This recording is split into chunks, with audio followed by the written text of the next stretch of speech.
Hello, my name is Maxine Williams and I am a Rhodes Scholar. What does it mean to be a Rhodes Scholar? Well, that depends, I guess, on what you expect. I had no expectations.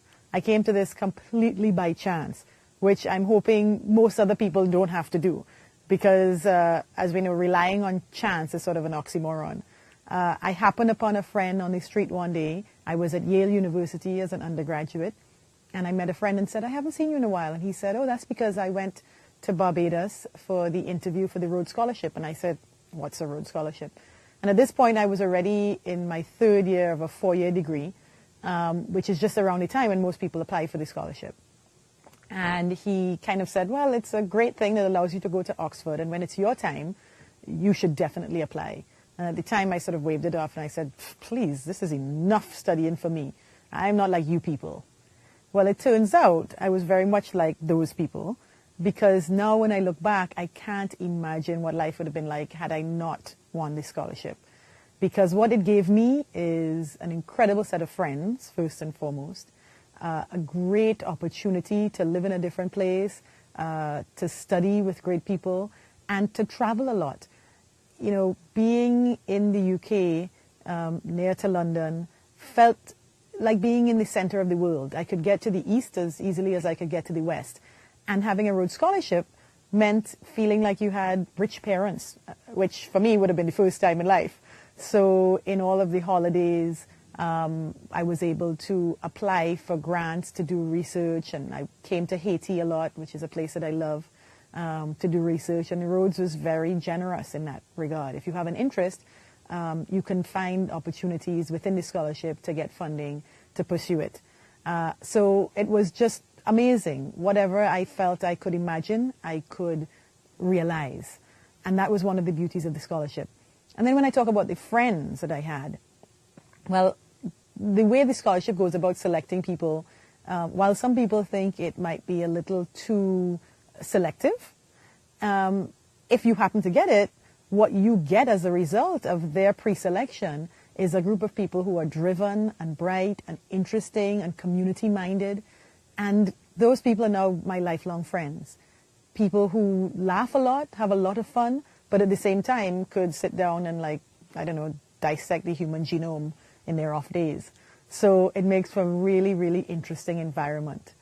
And the other thing I think about it is that you really can use the opportunity of the Rhodes to do whatever you wish to do. Some people know exactly what they want to do from the moment they win the scholarship, even before, and they use it to pursue that. I was not one of those people. I was someone who did not know what I wanted to do, and maybe still don't know what I want to do. What I've always known is that at different periods in my life, I'm driven by different things. So actually, when I was preparing for my scholarship, as I said, I was at Yale, and the master of my college at Yale said he was going to help me with preparation, and they did a mock interview. And in that interview, the people asked me, what did I want to do with my life? And I said, I didn't know. And he said, you can't do that. You can't go into the scholarship interview saying that. You have to come up with a story. So they kind of, I think, even gave me the options and said, you know, these are good stories. And one of them was being a teacher, because a lot of the people who are Rhodes Scholars go on into academia. So, you know, the theory was they like that. So I thought, okay, I'm going to prepare a story and say I'm going to go into education. I'm going to be a teacher.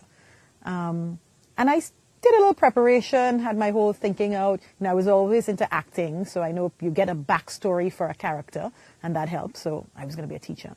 And then there I was in Barbados for the final selection interview. And things were going really well. And near the end of my interview, someone said to me, so if we give you this money, where are you going to be in 5 or 10 years? What are you going to be doing?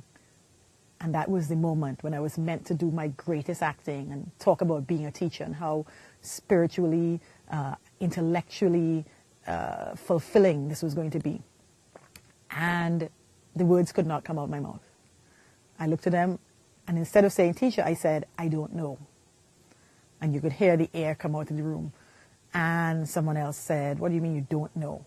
And that began, it must have been a 10-minute back and forth with them saying to me, well, how can you not know? You have to know, you have to do something. Are we going to waste this money? Are we giving money to you to just, you know, go away with it and do nothing, have a good time, and you don't know where you're going to be? And at the end of it, I kept saying, I don't know, but I know it'll be something interesting. It'll be something fulfilling. And I was being pushed. And eventually I said, look, if you want, I can lie to you. I could say I'm going to be something which really, I don't know whether I'd be that or not, whether I'd be interested in being that or not. Or I can tell you the truth, which is that I don't know. But what I will ask you to do is to trust me that even though I don't know the answer, when you see me in 5 or 10 years, you will say, I always knew she could get there, even though she didn't know 5 or 10 years ago that that's where she was going. And actually, the head of my committee came to Oxford while I was there, and I was in a play, and he describes how at my interview he thought, oh, we're taking a chance with this one, you know, she has no idea what she's going to do. And that as he walked around Oxford on the campus and saw my posters up advertising this play that I was starring in, he was so thrilled. He said he felt so proud. And then at the end of my 3 years where I read law, I also got one of the only first-class honors that year. So again, he said he felt really proud to know that whatever I put my mind to, I could do. So having studied law, and again, I didn't plan to study law. That happened by chance as well. I had applied for something else and didn't get accepted. And so the head of my committee, who was a lawyer, he said, you know what, you're going to go and do law. It's useful. And he was right. It has been very useful and I've enjoyed it. But I didn't plan that either. But I did it, and I did it well, and I got my first-class honors, and I became a lawyer. But I also became an actress, and a media personality, and a human rights activist, and a diversity specialist, and a writer, and a recorder of life stories. So I guess the point is that when we talk about what it is to be a Rhodes Scholar, it's really whatever you want it to be. It gives incredible opportunities. You have a lot of fun. You broaden your mind. You broaden your life. And it's something which, once you have it, stays with you forever. So I would encourage everyone to take the risk, know yourself, apply for the scholarship, and if you win it, enjoy.